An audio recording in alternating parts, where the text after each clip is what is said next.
Hi విను. ఏ party నెగ్గినా, ఎవరు MLA అయినా, ఎవరు ఎంపీ అయినా కాకినాడ పట్టణానికి ఏమేమి అవసరం అన్నది ఈ వీడియోలో మనం చూద్దాం. సో ఇన్నేళ్ళుగా కాకినాడ స్మార్ట్ సిటీగా అభివృద్ధి అయింది. అనేక రోడ్ల మీద రోడ్లు మాత్రం వచ్చినాయి. అభివృద్ధి అనేది జరగలేదని చెప్పి పబ్లిక్ వాయిస్, పబ్లిక్ వాదన. అదేవిధంగా కొన్ని ప్రాంతాలు మాత్రమే అభివృద్ధి చెందినాయి, కొన్ని వార్డులు మాత్రమే అభివృద్ధి చెందినాయి అని చెప్పి కూడా అనేక రిపోర్ట్స్, అదేవిధంగా పేపర్లు ఎప్పుడు మనం చదువుతూ ఉన్నాం. అది మనకి కళ్ళ కట్టినట్టు కనిపిస్తూ ఉంటుంది.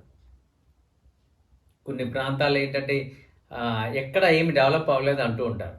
యాక్చువల్గా ఈ స్మార్ట్ సిటీ ప్రాజెక్ట్ స్టార్ట్ చేసినప్పుడు కేఎంసీ వాళ్ళు ఒక మీటింగ్ పెట్టినప్పుడు ఆ మీటింగ్ నన్ను కూడా పిలిచారు, నేను కూడా వెళ్ళాను. అప్పుడు చాలా గట్టిగా చెప్పారు. పీపీటీ ప్రజెంటేషన్ మాత్రం చాలా పెద్దగా చూపించారు. ఏంటంటే రెట్రోఫిట్ డెవలప్మెంట్ అని, గ్రీన్ డెవలప్మెంట్ అని, సోలార్ డెవలప్మెంట్ అని, తర్వాత కమాండ్ కంట్రోల్ అని చాలా పెద్ద పిక్చర్ చూపించారు. కాకపోతే వాస్తవానికి వచ్చినప్పుడు విజిబుల్ డెవలప్మెంట్ అనేది అంటే రోడ్డు మీద రోడ్డు, డ్రైన్ టు డ్రైన్ రోడ్లు తప్ప ఇంకేం జరగలేదు. తర్వాత 2 సైక్లింగ్ ట్రాక్లు వేశారు.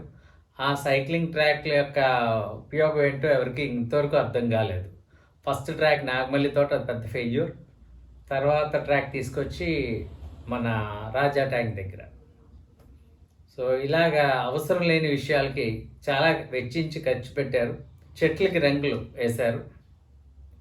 తర్వాత డ్రైన్ టు డ్రైన్ రోడ్లు మాత్రం డెవలప్ అయినాయి. ఇంకా కాకినాడకి ఏం కావాలి? సో నెగ్గే నాయకులు ఎవరైనా సరే మా కాకినాడకి కావాల్సినవి ఇవి. దయచేసి మీరు ఈ డెవలప్ చేయండి. ఇది చాలా ఇంపార్టెంట్. ఇది మీ మేనిఫెస్టోలో పెట్టి మీరు విన్నవేరో పెట్టకుండా విన్నవేరో తెలియదు, కానీ బేసిక్ రైట్స్ మాత్రం, బేసిక్ నీడ్స్ మాత్రం ఇవి. ఫస్ట్ తాగునీరు. కాకినాడలో తాగునీటి సమస్య ఉందా అంటే ఉంది. దూర ప్రాంతాల్లో సమ్మర్ అవుతే తాగునీరు దొరకదు. ఒకవేళ మున్సిపాలిటీ పంప్ చేసే తాగునీళ్ళు ఎప్పుడు కలుషితమైన తాగునీళ్ళే సమ్మర్లో వాళ్ళు రిలీజ్ చేస్తూ ఉంటారు. దీనికి అనేక స్పందనలు పెట్టారు చాలామంది. చాలాసార్లు పేపర్లో వచ్చినప్పటికీ మున్సిపల్ అధికారులు చెప్పేది ఏంటంటే మేము వాటర్ని స్టోరేజ్ చేసి పెడతాం, సూర్యరశ్మికి అది కలర్ మారుతుంది అని చెప్తారు.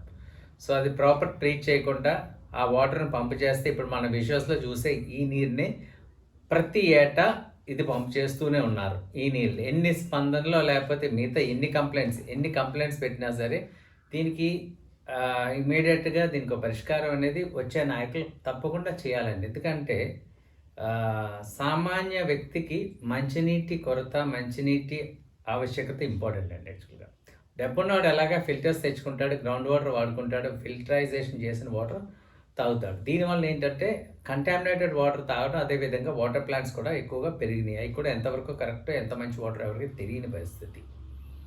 తర్వాత వచ్చినట్లయితే విపరీతమైన వాటర్ పైప్ లీక్స్ అండి కాకినాడలో. ఇది ఒకటి చాలా ఇంపార్టెంట్ అండి. కొన్ని రోడ్లు చూసినట్లయితే సైకిల్ ట్యూబ్కి ప్యాచ్ అంటించినట్టు ఉంటుందండి. మొక్కలు ప్యాచ్లు.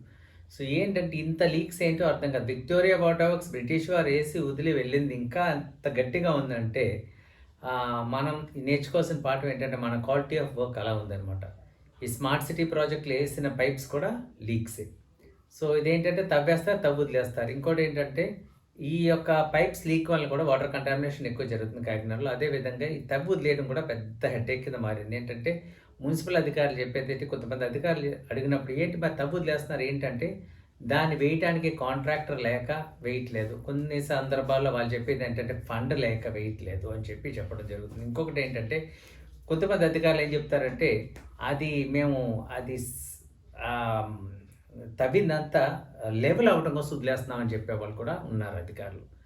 లెవెల్ అవుట్ ఎలా అవుతుందని అడిగితే పెద్ద లారీలు వెళ్తే సెటిల్ అవుతుందట. ఈలోగా చిన్న బండి వాళ్ళు వెళ్ళి పడిపోతారు. ఏంటంటే కాంట్రాక్టర్ ఏం చేయాలంటే రోడ్ రోలర్ తెచ్చి దాన్ని సరి చేసిన తర్వాత దాన్ని టార్ చేయటమో, సిమెంట్ చేయటమో చేయాలి. ఇది కూడా వదిలేస్తారు. వచ్చే నాయకులు దయచేసి రోడ్స్ మీద ప్రమాదాలు జరగకుండా చూడాలండి. ఇది ఒక ఇంపార్టెంట్ ఇష్యూ అండి, వాటర్ అదేవిధంగా రోడ్స్. తర్వాత వచ్చినట్లయితే అనేక చోట్ల ప్రజల ఇబ్బంది ఏంటంటే బస్ షెల్టర్ లేక ఇబ్బంది పడుతున్నారు. ఎండ్లో చాలా చోట్ల ప్రయాణికులు రోడ్డు మీద నిలబడవలసిన పరిస్థితులు చాలా చూస్తున్నాం. అన్ని చోట్ల ఇదే పరిస్థితి. సో మనం చూసినట్లయితే పద్మప్రియ సెంటర్లో ఏంటంటే ఆ బస్ షెల్టర్ లేదు, జనాలు ఈ ఎండలో కూడా రోడ్డు మీద నించవలసిన పరిస్థితి. అదేవిధంగా స్మార్ట్ సిటీ కంట్రోల్ రూమ్ దగ్గర కమాండ్ కంట్రోల్ సెంటర్ దగ్గర ఏంటంటే ఒక bus shelter, AC bus shelter start చేశారు. హంగామాతో అది ఏమైందో కూడా ఎవరికీ తెలీదు. So, bus shelters important. తర్వాత వచ్చినట్లయితే కాకినాడలో థర్డ్ బ్రిడ్జ్ యొక్క ఆవశ్యకత ఉపటైర్మించి ఉంది. యాక్చువల్‌గా ట్రాఫిక్ తగ్గించడం కోసం వచ్చే నాయకులు దయచేసి ఉపటైర్మించి మూడో వంతెన కూడా వేయడానికి కృషి చేయాలి. తర్వాత ఇంకోటి ఉన్న వంతెనలు కూడా అదే విధంగా ఫ్లైఓవర్స్ కూడా చాలా శిథిలావస్థలో ఉండే ఫ్లైఓవర్స్ ఉన్నాయి. అదేంటంటే మన 2 టౌన్ ఫ్లైఓవర్ చాలా శిథిలావస్థలో ఉంది. ఈ 2 టౌన్ ఫ్లైఓవర్‌ని కూడా మనం సరి చేయవలసిన పరిస్థితి, బాధ్యత మన ప్రముఖ నాయకులకి ఉంది యాక్చువల్‌గా. తర్వాత చూసినట్లయితే రోడ్లు. కాకినాడలో రోడ్లు అభివృద్ధి చెందినయి అనుకుంటాం గానీ, చాలా కాలనీస్‌లో రోడ్లు ఈరోజు కూడా చాలా దారుణంగా ఉన్నాయి. అప్రోచ్‌లు లేకుండా రోడ్లున్నాయి. దారుణమైన పరిస్థితి. ఈ రోడ్స్ కూడా సెట్ చేయాలి. నాయకులు ఏంటంటే, ఆ రోడ్స్ మీద కూడా దృష్టి పెట్టాలి.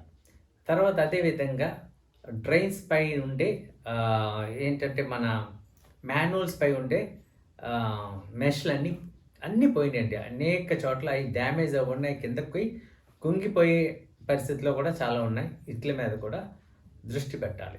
ఇంకో విషయం ఏంటంటే, మున్సిపాలిటీలో ఏ కంప్లైంట్ రైజ్ చేసినా మున్సిపాలిటీ వాళ్ళు చెప్పేది ఏంటంటే, ఫండ్ లేదు అని చెప్తున్నారు. ఆస్తి పన్ను పౌరుడు కట్టినప్పుడు పౌరుడి యొక్క బాధ్యత ఏంటంటే, మాకేం చేశారని అడిగే బాధ్యత పౌరుడిది. కానీ మున్సిపాలిటీ ఏం చెప్తుందంటే, డబ్బులు లేవని. ఈ డబ్బులని ఎక్కడ పోయినాయి కూడా ప్రశ్నగానే మిగిలిపోయింది.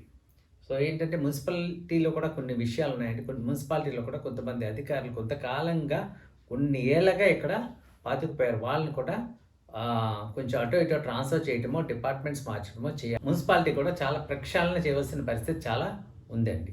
ఇంకో విధంగా ఏంటంటే, మున్సిపల్ ఆఫీస్ కూడా 3 చోట్ల నుంచి వర్క్ చేయడం అనేది కూడా చాలా ఇబ్బంది. ప్రజలకి కొన్ని వర్క్స్ చేయడం కోసం తిరగడం కష్టమైపోతుంది. అది కూడా ఒక సెంట్రలైజ్డ్ ప్లేస్‌లో చేస్తే చాలా మంచిది. అదేవిధంగా ట్రాఫిక్ ఇబ్బందులు కాకినాడలో చాలా ఉన్నాయి. ఏంటంటే, పార్కింగ్ ఇబ్బందులు చాలా ఉన్నాయి. దీని మీద కూడా వచ్చే రాజకీయ నాయకులు దృష్టి పెట్టాలండి. అదేవిధంగా కాకినాడలో ఏంటంటే, సీసీ క్యామ్స్ అన్ని చోట్ల పనిచేయట్లేదు. సీసీ క్యామ్స్ కూడా పెంచవలసిన ఆవశ్యకత చాలా ఎక్కువగా ఉంది. అదేవిధంగా ఇంకో విషయం చూసినట్లయితే, కాకినాడలో 4 చోట్ల మాత్రమే మన ట్రాఫిక్ సిగ్నల్స్ ఇన్‌స్టాల్ చేశారు. అది కూడా స్మార్ట్ సిటీ ప్రాజెక్ట్‌లో. అది కూడా కమాండ్ కంట్రోల్ సెంటర్‌కి అనుసంధానంగా చేశారన్నారు కానీ, అవి సరిగ్గా పనిచేయవు. అప్పుడప్పుడు పనిచేస్తే, అప్పుడప్పుడు పనిచేయవు. అవి కంట్రోల్ అవ్వవు. తర్వాత ఇంకోటి ఏంటంటే, 100% దీనికి కౌంట్ డౌన్ టైమర్ అనేది ఉండాలి.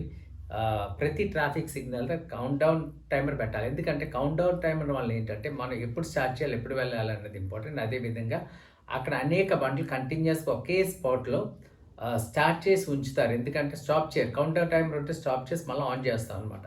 అంత పొల్యూషను, అదేవిధంగా ఫ్యూయల్ వేస్ట్ కూడా. సో, కౌంట్ డౌన్ టైమర్స్ ఉండాలి. తర్వాత మిగతా చోట్ల కూడా 100% ట్రాఫిక్ సిగ్నల్స్ అనేది అమర్చాలి. ఏంటంటే, జెడ్పీ సెంటర్ దగ్గర ఒకటి ఇంపార్టెంట్, కల్పనా సెంటర్ చాలా ఇంపార్టెంట్ అండి ఇక్కడ. తర్వాత కోకిలా సెంటర్, సో తర్వాత చైనాక్పూర్లో కొన్ని చోట్ల, ఇలాంటి కొన్ని మెయిన్ సెంటర్స్లో ట్రాఫిక్ సిగ్నల్స్ ఇన్‌స్టాల్ చేయాలి. అది చాలా ఇంపార్టెంట్ అండి.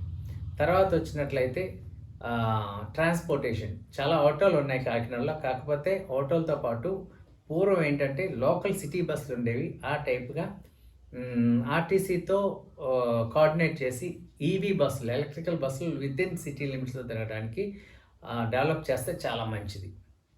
అదేవిధంగా కాకినాడలో మంచి కోస్ట్ లైన్ ఉంది, బీచ్ ఉంది. వైజాగ్‌లో ఎన్నో బీచ్లు ఉన్నాయి, చక్కగా డెవలప్ చేశారు. కాకినాడ బీచ్ డెవలప్‌మెంట్ మాత్రం ఏమీ లేకుండా పోయింది. హరిత రిసార్ట్స్ అని స్టార్ట్ చేశారు. తర్వాత అది ఇప్పుడు ఏంటంటే, ఆ రిసార్ట్‌లో ఎవరి చేతిలో ఉంది ఏంటో కూడా తెలీదు. అక్కడ కుక్కలు తిరుగుతున్నాయి. అదేవిధంగా అక్కడ ఆట వస్తువులన్నీ ధ్వంసం అయిపోయినాయి. తర్వాత గ్లాస్ బ్రిడ్జ్ కూడా మొత్తానికి అది దారుణమైన పరిస్థితిలో వదిలేశారు. సో, అక్కడ డెవలప్‌మెంట్‌కి చాలా స్కోప్ ఉంది. ఎందుకు డెవలప్ చేయాలంటే, కాకినాడలో పిల్లలతోనో లేకపోతే ఉల్లాసంగా, ఉత్సాహంగా జనాలకి డీస్ట్రెస్ చేయడానికి ఉండే ప్లేసెస్ చాలా తక్కువ. 2-3 మాల్స్ లేకపోతే 2-3 థియేటర్స్ మాత్రమే ఉన్నాయి. పార్కులు కొన్ని ఉన్నాయి. సో, 100% బీచ్ పార్క్ డెవలప్ చేస్తే బాధ్యత మన ప్రియతమ నాయకులు, వచ్చే నాయకులు తీసుకోవాల్సిన పరిస్థితి ఉంది. ఎందుకంటే, అదేవిధంగా అక్కడ శిల్పారామాన్ని డెవలప్ చేశారు. దాన్ని కూడా అలా వదిలేశారు. సో, ఏంటంటే, బీచ్ దగ్గర జరిగింది ఏంటంటే, ఒక ప్రాజెక్ట్ మొదలు పెడితే ఆ ప్రాజెక్ట్ కాన్సన్ట్రేట్ చేసిన తర్వాత కొత్త ప్రాజెక్ట్ వచ్చినా పాత ప్రాజెక్ట్‌ని వదిలేయడం జరుగుతుంది. దీనికి కారణం ఏంటో మీకే తెలియాలి నాయకులు. తర్వాత వచ్చినట్లయితే కాకినాడలో అనేక సమస్యల్లో ఇంకో సమస్య ఏంటంటే, వీధి దీపాలు. వీధి దీపాలు కాకినాడలో 40% వెలగవు. డార్క్‌గా ఉంటుంది. సిటీ అంతా డార్క్‌గా ఉంటుంది. వీధి దీపాలు వెలిగేటట్టు చూసే బాధ్యత ప్రియతమ నాయకులకుంది. ఎందుకంటే దీని మీద కాన్సంట్రేట్ చేయండి. ఎందుకంటే అన్ని చోట్ల ఇదే పరిస్థితి. ఈ వీధి దీపాలు వెలగకపోవడం వల్ల ఏంటంటే దొంగతనాలు, అదేవిధంగా క్రైమ్స్ పెరుగుతాయి. తర్వాత కుక్కల బాధ ఒకటి, వాకర్స్‌కి ఇబ్బంది, పిల్లలకి ఇబ్బంది. ఇలా అనేక ప్రాబ్లమ్స్ ఉన్నాయి వీధి దీపాలు వెలిగే ఇలా చూడాలి. ఎందుకంటే ఇంకొక విషయం ఏంటంటే ఈ వీధి దీపాలన్నిటికి కమాండ్ కంట్రోల్‌లో టైమర్ సిస్టమ్‌తో ఆటోమేటిక్‌గా ఆన్, ఆఫ్ అయ్యేలాగా ప్లాన్ చేశారు. కాకపోతే ఎక్కడ వర్క్ అవ్వలేదు. అదేవిధంగా ఏ వీధిలో అయినా వీధి దీపం వెలగకపోతే కమాండ్ కంట్రోల్‌లో ఆ వీధి దీపం వెలగట్లేదని తెలిసే సిస్టమ్ కూడా ఇంప్లిమెంట్ చేశారు. యాక్చువల్‌గా అది కూడా ఎక్కడా పనిచేయలేదు. సో వీధి దీపాలు వెలిగేటట్టు చూడాలి. అదేవిధంగా కాకినాడలో ఎప్పటినుంచో నా చిన్నప్పటి నుంచి ఉండే ఒక పెద్ద డ్రీమ్ కాకినాడ వాసులకి ఏంటంటే అండర్‌గ్రౌండ్ డ్రైనేజ్. ఇంతవరకు ఆ ప్రాజెక్ట్ చేయలేదు. అది చాలా పెద్ద డ్రీమ్ ప్రాజెక్ట్ అండి. దయచేసి వచ్చే నాయకులు అండర్‌గ్రౌండ్ డ్రైనేజ్ సిస్టమ్ కోసం మీరు 100% ఎఫర్ట్ పెట్టండి. చాలా ఇంపార్టెంట్. అదేవిధంగా ఉన్న డ్రైన్స్‌కి క్లీనప్ ఆపరేషన్స్ ఎప్పుడు చేసేటట్టు చూడండి. అదేవిధంగా మున్సిపల్ వాళ్ళు ఎంఎల్ ఆయిల్‌ని ఎక్కడ అవ్వట్లేదు. దానివల్లనే దోమలు పెరుగుతున్నాయి. దాన్ని కూడా చూడాలి. అదేవిధంగా కాకినాడకి డంప్ యార్డ్ అనేది లేదు. పెద్ద సమస్య. కాకినాడకి అదేవిధంగా చుట్టుపక్కల ప్రాంతంలో ఉండే కొన్ని విలేజెస్లో కూడా ఇప్పటికి కూడా చెత్త కాల్చేస్తున్నారు. నేషనల్ గ్రీన్ ట్రిబ్యునల్ పక్కాగా చెప్తున్న ఒక ఆకును కూడా కాల్చకూడదనే చెప్తుంది. అలాంటి చోట మనం గార్బేజ్ని, వేస్ట్ని కూడా కాల్చేస్తున్నాం. ఈ కాల్చడం వల్ల ఏంటంటే హానికరమైన పొగలు బయటకు వస్తున్నాయి. ప్రజా ఆరోగ్యానికి చాలా హానికరం. అందుకని చెప్పి ఏంటంటే 100% ఏంటంటే కాకినాడ చుట్టుపక్కల ప్రాంతంలో అదే సిటీ లిమిట్స్లోనే అదేవిధంగా రూరల్లో కూడా ఏంటంటే నాయకులు ఏంటంటే 100% డంప్ యార్డ్ని తయారు చేసి ఈ వేస్ట్ని ప్రాసెస్ చేసేటట్టు చూడాలి. ఎందుకంటే మెయిన్ కాకినాడ చుట్టుపక్కల ప్రాంతంలో వాకలపొడి, వలసపాకల, సర్పవరం గ్రామం, తర్వాత కొవ్వాడ, తర్వాత అదేవిధంగా జెడ్పీ సెంటర్, అదేవిధంగా మన ఇంద్రపాలెం లాక్స్ ఏరియా, ఇలాంటి చోట్లంతా కరప, ఇలాంటి చోట్లంతా చెత్త సెగ్రిగేషన్ అనేది సరిగ్గా జరగట్లేదు. అది వేస్ట్ రోడ్స్ మీద డంప్ చేస్తారు, అదేవిధంగా కాల్చేస్తారు. దయచేసి ఈ యొక్క వేస్ట్ మేనేజ్మెంట్కి ఇంపార్టెన్స్ ఇవ్వాలి. అదేవిధంగా ప్రభుత్వం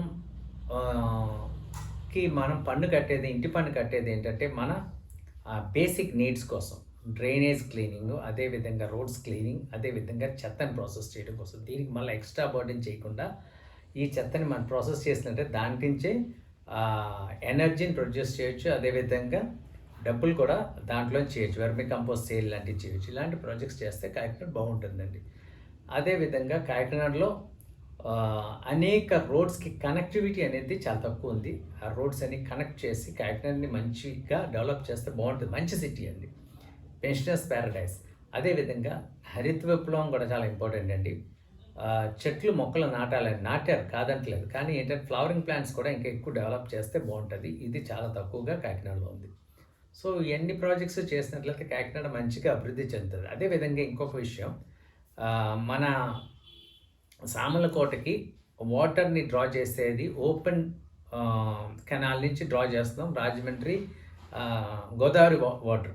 సో దీనికి ఒక ప్రాజెక్ట్ ఇప్పుడు ప్రణాళిక వేశారు. 350 కోట్ల రూపాయలు దాదాపుగా ఖర్చు అవి క్లోజ్డ్ పైప్ లైన్లోంచి గ్రావిటీ మెథడ్ మీద రాజమండ్రి ధవళేశ్వరం నుంచి వాటర్ కాకినాడ డ్రా చేస్తారు. గ్రావిటీ వితౌట్ మోటార్ ఏం లేకుండా గ్రావిటీ మెథడ్లో తీసుకురావాలని చెప్పి ఒక ప్రపోజల్ ఉంది. ఆ ప్రపోజల్ కూడా 100% వచ్చే నాయకులు చేసినట్లయితే కాకినాడకి safe and clean drinking water ఉంటుంది. ఓపెన్ డ్రైన్ వల్ల ఏంటంటే దాన్ని ఫుల్ పొల్యూషన్ జరుగుతుంది.